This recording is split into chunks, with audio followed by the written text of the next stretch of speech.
علماء کی متفقہ چیزیں جو ہیں ان کو آپ بالعموم رد بھی کر دیتے ہیں، اور اگر کوٹ بھی کریں گے آپ تو مثلا ابن حزم کو آپ نے کوٹ کیا لیکن اس پہ بھی تنقید ہے، البانی نے تنقید کی، دیگر علماء نے کی۔ علماء نے جو دین ہمیں منتقل کیا ہے اس کے 99% حصے میں تو میں بھی وہی بات کہہ رہا ہوں جو وہ کہہ رہے ہیں۔ 1% حصہ ایسا ہے کہ جس کے بارے میں بعض اوقات تنقید کرتا ہوں، جیسے اس وقت بھی بعض آراء پر تنقید کر رہا ہوں۔ میں آپ کو یہاں بھی قرآن مجید کی ایک آیت کی طرف توجہ دلاؤں گا۔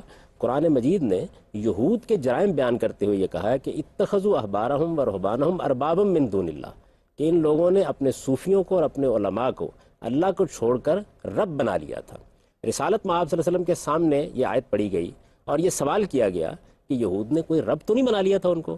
تو آپ نے فرمایا کہ کیا وہ ایسا نہیں کرتے تھے کہ جس چیز کو وہ حرام قرار دے رہے ہیں اس کو حرام قرار دیتے تھے، جس کو وہ حلال قرار دیں اس کو حلال قرار دیتے تھے، یہی ان کو رب بنانا ہے۔ میں علماء کو یہ حیثیت نہیں دیتا، جب وہ کوئی بات کہتے ہیں تو میں قرآن و حدیث کی روشنی میں اس کا جائزہ لیتا ہوں۔ اس وقت بھی دیکھیے آپ نے جو سوالات کیے ہیں تو میں نے آپ کو بتایا قرآن یہ کہتا ہے، میں نے آپ کو یہ بتایا حدیث یہ کہتی ہے، میں نے آپ کو یہ بتایا کہ حدیث کو قرآن کی روشنی میں اس طرح سمجھا جائے گا، یہ آپ کو بتایا کہ ان کا مدعا یہ ہے۔ ان میں سے کسی چیز کا میں نے انکار نہیں کیا، ان کا صحیح مفہوم جو میں اپنی دانش میں سمجھتا ہوں اس کو واضح کرنے کی کوشش کی ہے۔ مجھے اللہ تعالیٰ نے اپنی اطاعت کا حکم دیا ہے، اپنے پیغمبر کی اطاعت کا حکم دیا ہے۔ علماء کی بات انسانوں کی بات ہے، اس کا جائزہ لیا جائے گا، دیکھا جائے گا، اس کے استدلال کو دیکھا جائے گا، ان کی عزت کی جائے گی۔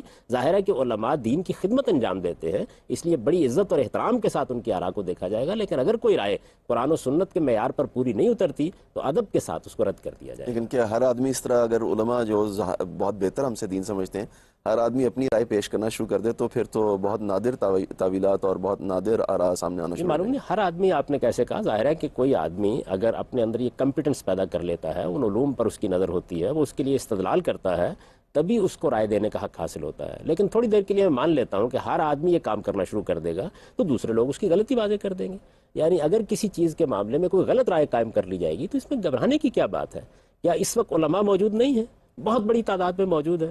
میں اگر کوئی بات کہہ رہا ہوں اور میرے استدلال میں کوئی غلطی ہے تو اس پر تنقید کر کے اس کو واضح کر دیں گے۔